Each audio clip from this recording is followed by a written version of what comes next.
Todas las mañanas, al salir el sol, solo Osvaldo Ramos piensa en represión. Cuéntame tú, tu democracia, cuéntame tú, tu pluralismo, la clásica mentira de la nueva U.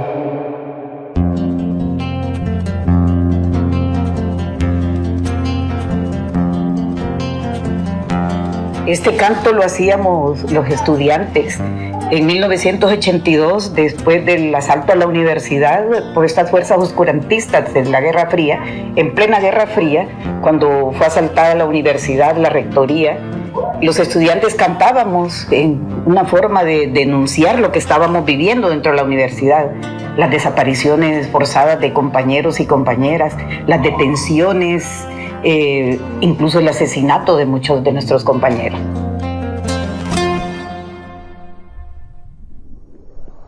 Acabamos de escuchar a Ninosca Benítez, ex dirigente estudiantil en la década de los 80, años que están marcados por el terrorismo impuesto por la doctrina de seguridad en Honduras, la que atentaba contra la integridad física y emocional de las personas que alzaban su voz en contra de las políticas de Estado violatorias a los derechos humanos, como es el caso de los 6 estudiantes, jóvenes universitarios, que fueron secuestrados por agentes de seguridad nacional.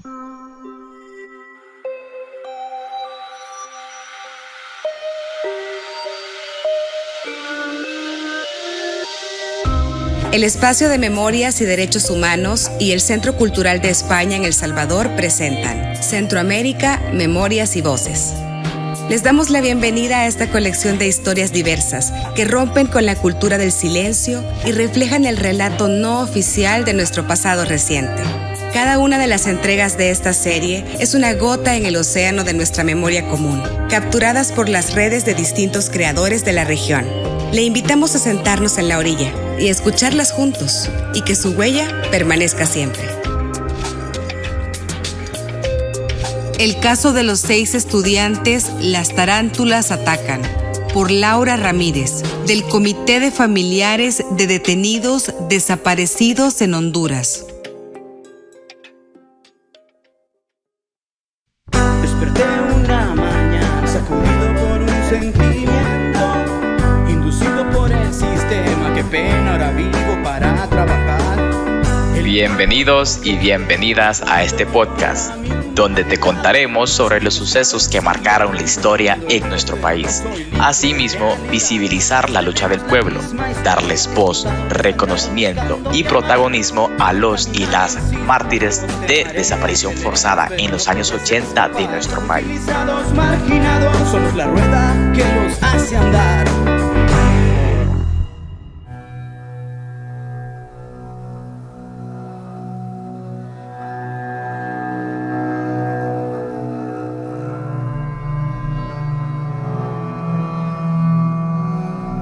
Mi nombre es Hilda María Rivera Sierra, soy una mujer feminista, 65 años de edad, y me gradué de psicóloga de la Universidad Nacional Autónoma de Honduras, y soy fundadora y tengo años trabajando en el Centro de Derechos de Mujeres, en el CDM. Me matriculé en psicología, en Honduras lo que existía y en la universidad era una psicología general, y bueno, yo sabía que habían injusticias en términos generales, pero a mí no me preocupaba tanto la problemática social para nada. Sabía que había conflictos en la región, pero nada más.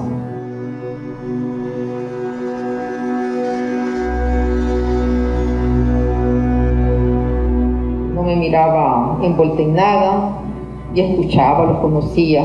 La existencia de algunos movimientos estudiantiles en la universidad, o más que movimientos, frentes, entre ellos el FRU, que era de tendencia muy cercana al Partido Liberal, al que había sido rector, a Jorge Arturo Reina, y el FUT, que era de derecha, ¿no?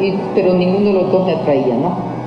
Y fui una buena estudiante de psicología, pero además siempre me gustaba reclamar lo que yo consideraba que eran derechos. No sé si hablaba de derechos yo, pero era un poco exigentes y a veces se organizaban asambleas en en la carrera de psicología y yo hablaba y entonces creo que por eso fue que me nombraron presidenta de la Asociación de Estudiantes de Psicología, no sé qué año, y eso fue como el comienzo de acercarme a visiones políticas diferentes bajo las cuales yo había vivido, ¿no?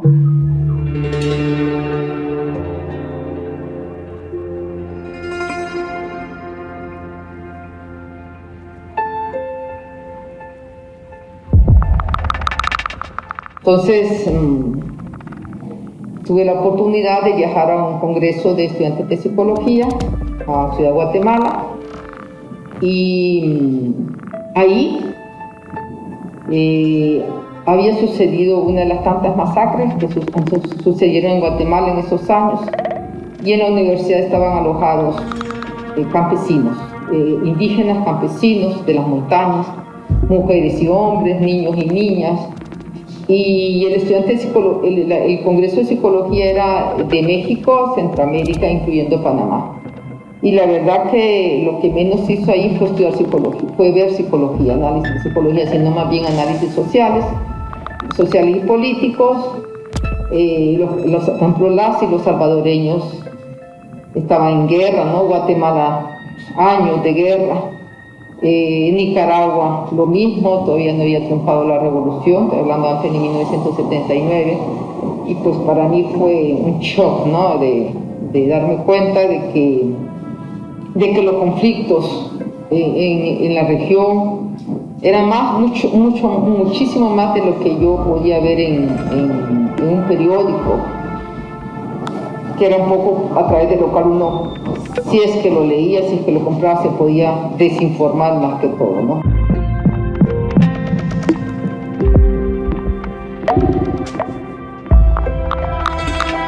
Entonces yo regresé impactadísima y con deseos de saber un poco qué era lo que estaba sucediendo en la región, qué estaba sucediendo en mi país. Y así fue que me fui involucrando en un movimiento estudiantil más activo, cuestionador. Empecé a activar en el FRU, el Frente de Reforma Universitaria, junto con estos amigos no solo de psicología, sino que habían estudiantes de Derecho, de Economía, muchísimos, de Trabajo Social, de Medicina. Y militamos en el FRU por unos años y creamos un nuevo frente estudiantil que todavía existe, pero no es jamás el proyecto que nosotros planteamos, que es la Fuerza Universitaria Revolucionaria, la FUR. Y posteriormente, bueno, terminé mi carrera y trabajaba en una cooperativa de vivienda medio tiempo, y el otro medio tiempo hacía mi práctica profesional.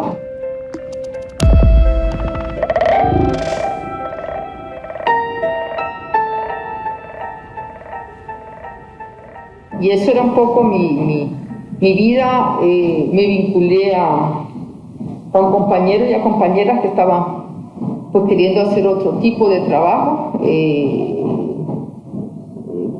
más cuestionador, más crítico, y yo estaba ahí, pues.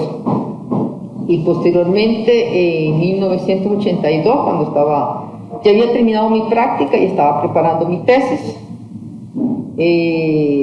seguía trabajando en la cooperativa Miraflores Sur, medio tiempo. Mi hermana Suyapa, mi hermana mayor, hermana de padre y madre, ella se había venido de Choluteca, ya se había graduado de bachiller, pues decide regresar a Tegucigalpa, también estudiar a la universidad y también psicología, y en eso se da la situación de que mi padre es nombrado subprocurador de la República, y entonces mi hermana Suyapa me plantea que mi padre quiere alquilar una casa donde podamos vivir juntos, que él va a viajar de Choluteca los días lunes y se va a ir los viernes. Entonces alquilamos una casa en la Miraflores Sur, que era una casa del que era vicerrector de la universidad, don Enrique Flores Valeriano. Yo era amiga de, por lo menos, el hijo de él, el hijo mayor, porque éramos del mismo frente estudiantil de la FUR. y era una casa grande con varios dormitorios, entonces un dormitorio lo ocupaba mi papá. Entonces lo alquilamos ese con una pareja de hermanos, un hermano y una hermana. Y ellos proponen después de que yo tenía mi propio dormitorio, ¿no? De que podamos alquilarles un cuarto de afuera a otra pareja de hermanos, dos hombres, ¿no? Que también eran parte del movimiento estudiantil, que eran de Copán, del Florido, de esa zona por ahí. Entonces vivíamos finalmente 3 parejas de hermanos, mi hermana y yo, Milton Jiménez y su hermana Marlene, y los hermanos López López.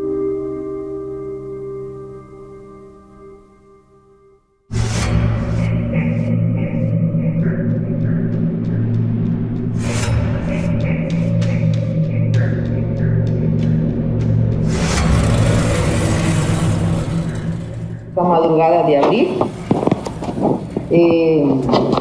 llegaron tipos armados armados para capturarnos, ¿no? Milton estaba en la universidad, estaba estudiando Derecho, Marlene estudiaba Economía, mi hermana estaba todavía estudiando Psicología, y los otros 2 hermanos Lones estaban estudiando, uno Trabajo Social, creo, y el otro Ingeniería. La única que era egresada era yo. Ella no iba a la universidad, ¿no? Y bueno, nos cayeron a la casa, resistimos un primer momento, salieron los vecinos, salió el dueño de la casa, don Enrique, su esposa, era un señor de enfrente que resultó que era diputado suplente del Partido Liberal. Entonces había muchos testigos. Entonces los 2 carros que han llegado son tipos enmascarados, o sea, con pasamontañas, fuertemente armados. Después de verse un escándalo, le rompieron la camisa a Milton, nosotros discutíamos que no nos íbamos a ir, que no había orden de captura, mi padre sacaba su cargo, ¿no? Que era un funcionario de gobierno. Entonces los tipos se fueron, pero regresaron como a los 10 minutos ya con otro tipo, que aparentemente era el jefe, y él nos dijo que nos iba a llevar para una investigación porque había una denuncia contra nosotros. Entonces, bueno, yo agarré a mi papá y lo metí al carro paila en el que me llevaron, ¿no? Mi papá seguía con ropa de dormir, yo sí he logrado por lo menos poner un pantalón, una camisa y unos zapatos. Creo que en general todavía hemos logrado vestirnos. Solo mi papá no. Entonces nos trasladaron con el cuento de que solo era una pequeña, rápida investigación. Nos trasladaron a la posta del Manchén. Ahí empezaron los interrogatorios y por la tarde nos trasladaron a una cárcel clandestina. A mi papá no, a mi papá solo lo tuvieron un rato en el Manchén, le dijeron que ya no iban a devolver, que solo iban a devolver a la casa para que se cambiara y que tranquilo, que cuando íbamos a regresar ya, y el señor se la creyó, ¿no? Entonces ahí se lo fueron a dejar a la casa, fueron después a regresar a la casa, pues obviamente no encontraron nada, los únicos libros. Hablábamos de una universidad comprometida con los pobres, de un departamento de extensión universitaria que se comprometiera con los sectores excluidos, que contribuyera a organizar a los barrios para que los barrios pudieran tener acceso al agua, a salud, etcétera, etcétera, ¿no? Si soñábamos muy bonito. Estamos hablando que a nosotros nos desaparecieron en el 82, en el 81 había habido cantidad de muertes, y se vivía con mucho temor, ¿no? Más allá de que uno, pues toda su actividad fuera legal, pero se vivía con mucho temor porque sabíamos que estaban operando escuadrones de la muerte y que esto ponía en riesgo la vida de uno, ¿no? Y aunque fuésemos simplemente estudiantes universitarios.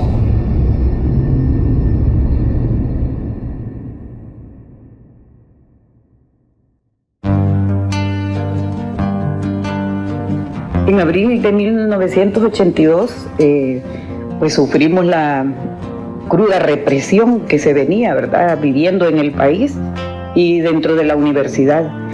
6 compañeros y compañeras universitarias fueron detenidas y desaparecidos por varios días.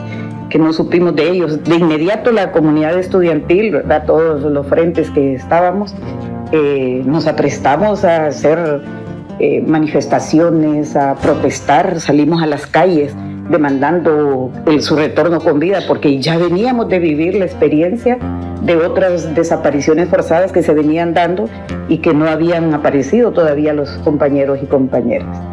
Y este caso de los 6 estudiantes pues nos marcó bastante dentro de la universidad. Uno, porque primero no teníamos la esperanza de si iban a retornar o no. Nosotros desde el movimiento de base del FRU, que nuestro dirigente era Eduardo Lanza Becerra, pues estuvimos pintando mantas, haciendo todas esas formas de protesta que podíamos hacer en ese momento, haciendo demandas en medios de comunicación, comunicados, marchas, pintas, todo exigiendo que se devolviera con vida a los compañeros.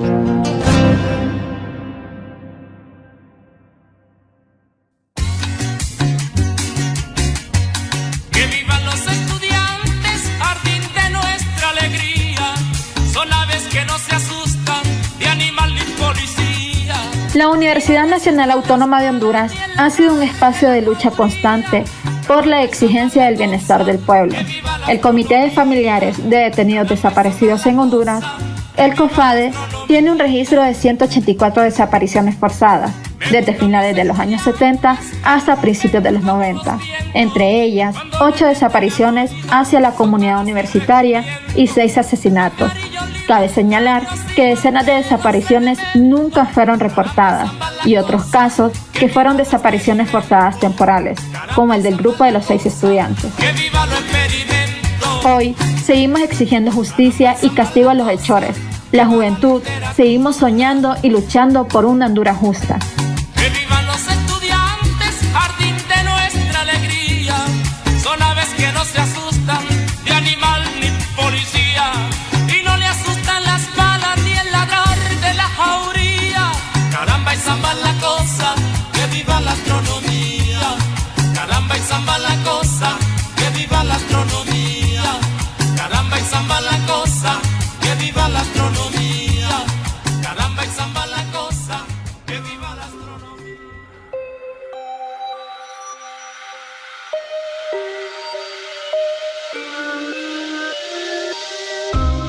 Agradecemos al Comité de Familiares de Detenidos Desaparecidos en Honduras, COFADE, por su incansable lucha por la verdad y justicia, por todos aquellos que soñaban y lucharon por una Honduras justa y a los que el Estado les arrebató la vida.